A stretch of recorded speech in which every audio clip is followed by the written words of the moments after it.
স্বাধীনতার পর এই প্রথম পদ্ম ফুটল বাংলায়। শ্যামাপ্রসাদ মুখার্জি যে স্বপ্ন দেখেছিলেন, এবার সেই স্বপ্ন পূরণ করলেন নরেন্দ্র মোদী, অমিত শাহ। শুধুমাত্র ম্যাজিক ফিগারই ছিল না বিজেপি, পৌঁছে গেল 200 দোরগোড়ায়। 197টি আসনে বাজিমাত করলো তারা। অনেকে বলছে বাংলায় বিজেপির এই জয় বাঙালি যুব সমাজের জয়। অনেকে আবার বলছে এই জয় বাঙালি হিন্দুদের জয়। অনেকে আবার বলছে না, বাংলায় বিজেপির এই জয় সমগ্র বাঙালি জাতির জয়। কিন্তু প্রশ্নটা হলো অন্য জায়গায়।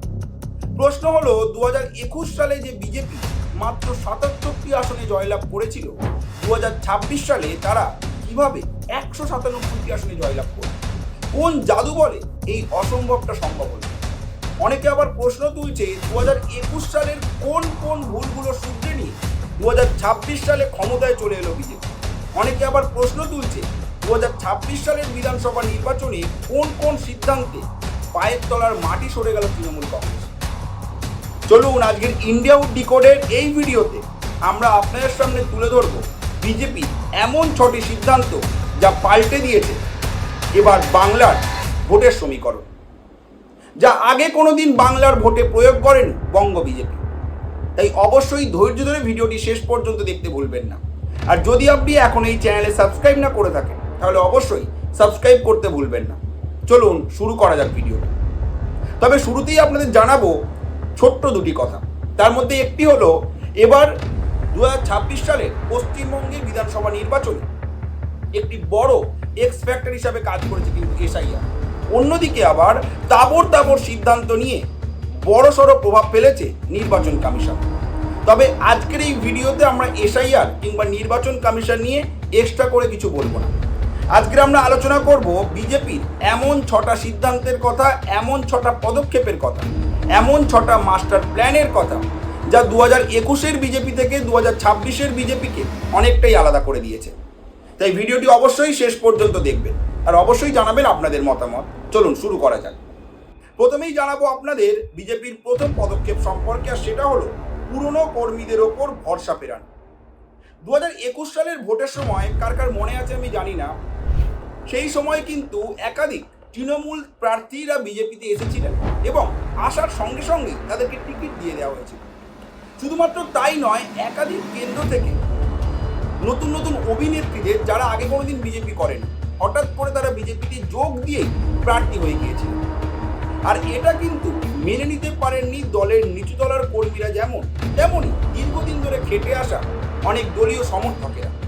আর যা কিন্তু দলের অন্দরেই এক বিশাল বিভেদের সৃষ্টি করেছিল। তবে এবার 2026 সালের বিধানসভা নির্বাচনের আগে নতুন প্রার্থীদের দেখা যায়নি তা কিন্তু নয়। তবে এবার ভোটে পুরনো প্রার্থীদেরও যোগ্য সম্মান দেওয়া হয়েছে, যার ফলে তারা কিন্তু মন খুলে যেমন খেটেছেন এবং দলীয় সমর্থকেরা বিজেপির ওপর সেই আস্থা দেখিয়েছেন। আর সেই আস্থা কিন্তু আমরা ভোট বাক্সে দেখেছি 77 থেকে কিভাবে বিজেপি এবার চলে গেছে 197-তে। এবার আমরা আলোচনা করব দ্বিতীয় পদক্ষেপ নিয়ে, আর সেটা হলো শুভেন্দু ও শ্রমিক সমীকরণ। 2021 সালে এটা মানতেই হবে, বাংলায় বিজেপির জয়ের জন্য একদিকে শুভেন্দু অধিকারী যেমন খেটেছিলেন, অন্যদিকে দিলীপ ঘোষও দুর্দান্ত পরিমাণে খেটেছিলেন। তবে সেবার বিজেপি আশানুরূপ ফল করতে পারেন, তার জন্য অনেকেই গণনায় কারচুপিরও অভিযোগ তোলে, কিন্তু সেসব আজ আমরা বলবো। আমরা আলোচনা করছি আজ বিজেপির পদক্ষেপ নিয়ে, সেগুলো নিয়েই কথা বলবো।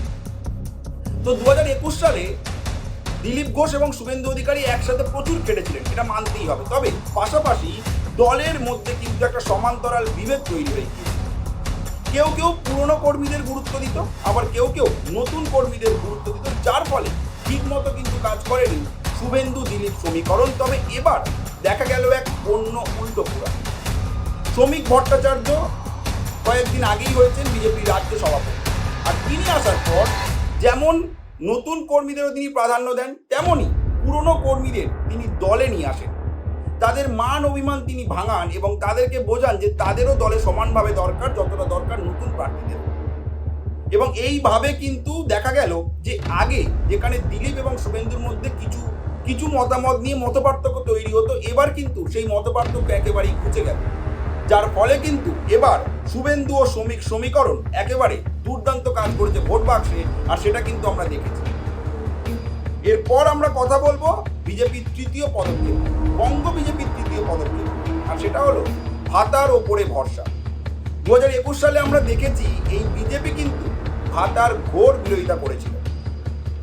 তারা এমনকি ভাতার বিরোধিতা করতে গিয়ে বাঙালিদেরও এক প্রকার ছোট বড় মন্তব্য করে ফেলেছে। কিন্তু এবার সেই ভুল করেনি বিজেপি। তারা মানুষকে বিশ্বাস দিল যে তৃণমূলের বদলে বিজেপি এলে ভাতা বন্ধ হবে না, উল্টে পরিমাণ বাড়বে ভাতার। তারা বলল যে তৃণমূলের দেওয়া লক্ষ্মীর ভাণ্ডারে যে 1,500 টাকা দেওয়া হয় তার পরিবর্তে বিজেপি চালু করবে অন্নপূর্ণা ভাণ্ডার, দেওয়া হবে 3,000 টাকা। महिलाओं के खाते में 3,000 रुपये सीधे पहुंचेगा। তৃণমূল বেকার যুবকদের জন্য যে 1,500 টাকা ভাতা চালু করেছে যুবসাথী প্রকল্পের নামে, আমরা দেব উৎসাহ ভাতা, দেব 3,000 টাকা করে। এছাড়াও বিজেপির তরফ থেকে বলা হয় বিজেপি এলে তৃণমূলের তৈরি করা কোনো প্রকল্প বন্ধ করা হবে না। যে প্রকল্পের সুবিধা যারা যারা পাচ্ছেন সেই প্রকল্পের সুবিধা থাকবে, বিজেপি তার পরিমাণ বাড়াবে, বিজেপি আরো সুবিধা করে দেবে, যা কিন্তু বাঙালিদের কাছে বিজেপি এক বিশ্বাসযোগ্যতা তৈরি করেছে, এই কথা কিন্তু বলাই বাহুল্য। এরপরে আমরা চলে যাব চতুর্থ পদক্ষেপে, এবং সেটা হলো জয় শ্রীরাম স্লোগান বদলে গেল জয় মা কালীতে। এটা ঠিক যে বিজেপি বলতে আমরা বুঝি জয় শ্রীরাম, কিন্তু গত 10 বছরে এটাও দেখা গিয়েছে বাংলায় জয় শ্রীরাম স্লোগানের তেমন কিন্তু তাৎপর্য পড়েনি, তেমন কিছু কাজ দেখা যায়নি জয় শ্রীরাম স্লোগানে। আর তাই কিন্তু এবার একেবারে 180 ডিগ্রি ঘুরে জয় মা কালীতে ভরসা রেখেছিলেন মোদী শ্রমিকরাই। সেটা আমরা দেখেছি একাধিক প্রচারে। जय मां काली। কারণ 2026 সালের 17ই জানুয়ারি নরেন্দ্র মোদী যখন বাংলায় এলেন এবং বন্দে ভারতের একটি স্লিপার ক্লাস ট্রেনের উদ্বোধন করলেন, তখন তিনি কিন্তু সবাই দাঁড়িয়ে দিয়েছিলেন জয় মা হ্যান্টা কালীর ধ্বনি। আর সেটা শুনে কিন্তু অনেক বাঙালি অবাক হয়ে গিয়েছিল যে মা কালীর মন্দির সম্পর্কে জানেন না অনেক বাঙালি, সেই মন্দির সম্পর্কে বা সেই মা কালী সম্পর্কে জানেন খোদ দেশের প্রধানমন্ত্রী নরেন্দ্র মোদী। কারণ অনেকেই সেই সময় নরেন্দ্র মোদীকে অপমান করেছিলেন, ট্রোল করেছিলেন যে এই নামে কোনো মন্দির আমাদের বাংলায় নেই। কিন্তু পরবর্তীকালে দেখা গেল যে না, আমাদের বাংলায় মা হ্যান্টা কালীর মন্দির রয়েছে, এবং সেটা কিন্তু বাঙালিদের কাছে মোদীর একটি বিশ্বাসযোগ্যতা তৈরি করেছে। এমনকি আমরা এও দেখেছি যখন পশ্চিমবঙ্গের ভোটারদের উদ্দেশ্যে এক খোলা চিঠি লিখেছিলেন প্রধানমন্ত্রী নরেন্দ্র মোদী, তিনি কিন্তু সেই চিঠিতে লিখেছিলেন জয় মা কালী। আর এই মা কালীর আশীর্বাদ কিন্তু এবার দেখা গেল বিজেপির ভোট বাক্সে। এবার আমরা আলোচনা করব পঞ্চম পদক্ষেপ নিয়ে, আর সেটা হলো কিন্তু কোনো মুসলিম প্রার্থী নেই। বিজেপি আগাগোড়াই একটি হিন্দুবাদী দল, সেটা আমরা প্রত্যেকেই জানি। আর বিজেপির মুসলিম ভোটার সংখ্যাও যে অনেকটাই নগণ্য, সেটাও কিন্তু আমরা একাধিক পরিসংখ্যানে আগে বলেছি। তাই এবারেও বাংলার মুসলিম ভোটকে বাদ দিয়েই নিজেদের প্রার্থী তালিকা কিন্তু সাজিয়েছিল বিজেপি। বিজেপির তরফ থেকে ওই জন্য দেওয়া হয়নি কোনো মুসলিম প্রার্থী, যার ফলে একতরফা হিন্দু ভোট কিন্তু এবার পড়েছে বিজেপি। আমরা 2021 সালের একটি তথ্য যদি আপনাদের সামনে তুলে ধরি, আমাদের বাংলার মুসলিম ভোটার সংখ্যা 27%, সেই 27%-এর 75% ভোটই কিন্তু যায় তৃণমূল কংগ্রেসে, এবং বাকি 25% যায় অন্যান্য বিভিন্ন দলে। বিজেপি পায় খুব নগণ্য সংখ্যক ভোট, আর তাই এবার সেই ভোটকে কিন্তু এবারেও নজরে আনেনি, কিংবা সেই ভোটকে প্রাধান্য দেয়নি বঙ্গ বিজেপি। তাই বিজেপির প্রার্থী তালিকায় এবার একটাও মুসলিম প্রার্থী কিন্তু দেখা যায়নি। এবার আলোচনা করব শেষ পদক্ষেপ নিয়ে, আর সেটা হলো প্রার্থী তালিকায় বাজিমাত। যেমনটা আমরা প্রথমেই বললাম যে এবার কিন্তু নতুন প্রার্থী অনেকেই রয়েছে। যেমন আমরা দেখলাম যে এবার প্রার্থী তালিকায় সাংবাদিকদের প্রার্থী করা হয়েছে, মানব গুহ, সন্তু পান, এবং তার পাশাপাশি তাদের তো ফ্যানবেস ছিলই, তারা রাষ্ট্রবাদী হিসাবেও পরিচিত, হিন্দুবাদী হিসাবেও পরিচিত, তাদেরকে তো দেওয়া হলোই। পাশাপাশি টিকিট দেওয়া হলো এনএসজি কমান্ডার দীপাঞ্জন চক্রবর্তী, পাশাপাশি টিকিট দেওয়া হলো অভয়ার মা রত্না দেবনাথ।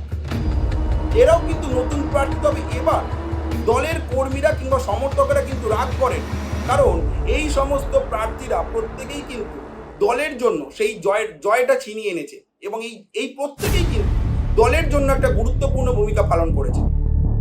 সুতরাং আমরা দেখলাম 1 নয় 2 নয়, একেবারে 6টি মাস্টার স্ট্রোক দিয়ে কিভাবে বাংলার মসনদে বসে পড়ল বিজেপি।